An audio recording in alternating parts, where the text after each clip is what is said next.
we're going to go back into it too. It's not like that's it, we're done. But the big thing with passive gear is that it's very convenient to use because it's not as expensive as what I'm going to talk to you about with the cams. Passive gear has no moving parts to it, but what also makes it passive is that when it is placed into a crack, where's the force going? Down. It's just going down. It's applying a little bit to the surface of the rock, but not as much. The majority of the force is coming down, which makes it really, really cool. And right now I got that one. You placed it well. Yeah. Anyway, there we go. We'll leave it there. But passive gear pulls in a downward force, doesn't really apply much force to the outside walls of the rock. But after a while, they realized that when they were climbing, they were getting, and I'm actually going to go over to the larger crack over here. It makes a lot more sense. That the larger cracks, or the more parallel-sided cracks, couldn't handle nuts. And why is that? It's too big. It's too big, and what does it lack? Narrowing. Yeah, narrowing or a constriction. It's fairly parallel all the way down. So if you were to climb this, you can't really place any protection there. But then, in the 1970s, a man named Ray Jardine created what was called the CAM, or the SLCD camming device. Now this is a modern version of it. The original one had a solid aluminum stem, so it didn't flex. Now they flex, it's much nicer. But what these are designed to do, you can retract the cam lobe and insert it into the crack. And then when you release the trigger, it stays in the wall in a parallel-sided crack. Now, the reason why this is called an active piece of gear is because when you have a downward force, the force is going down, correct? But what's keeping it in the wall? The constriction.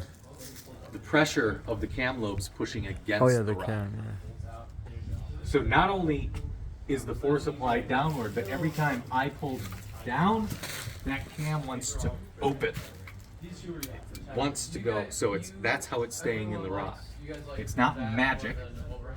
Sometimes people say it kind of looks like magic. I'm going to bring it a little close, but when you actually pull down on it, you can see a move slightly. Now, with the camming devices, they're very, very unique, and they're very, very helpful with setting anchors.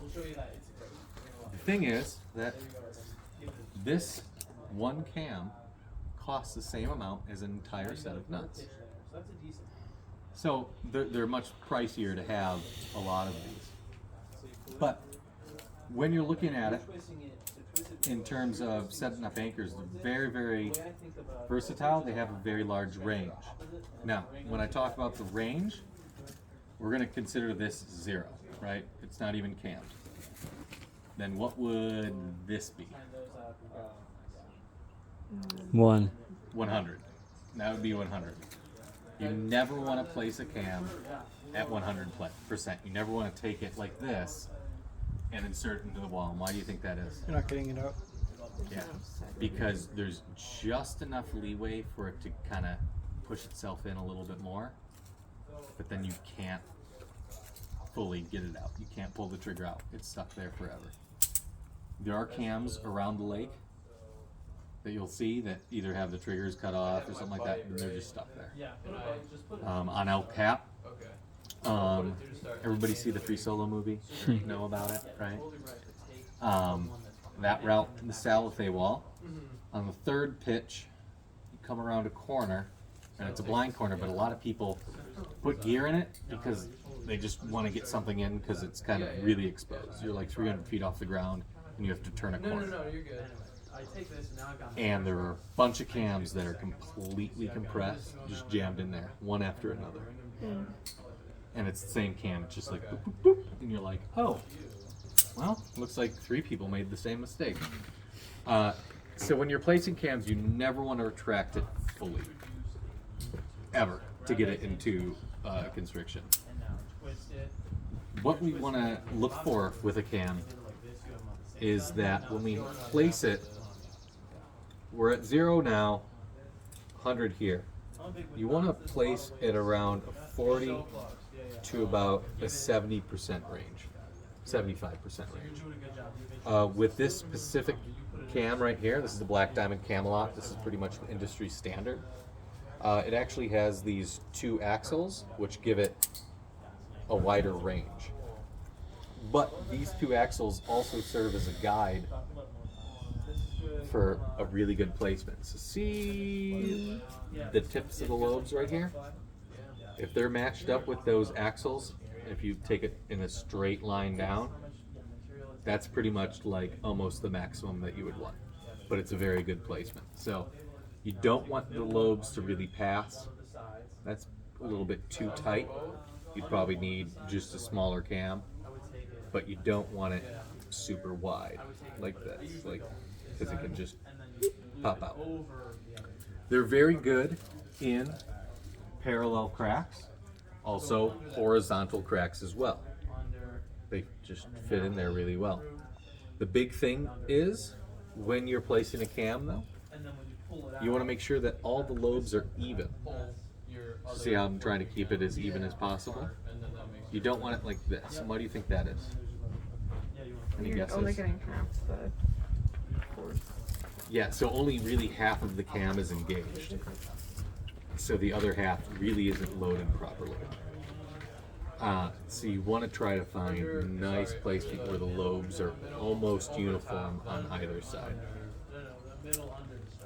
Now, the other big thing with the cams is they come in a variety of sizes. So we can head back over here.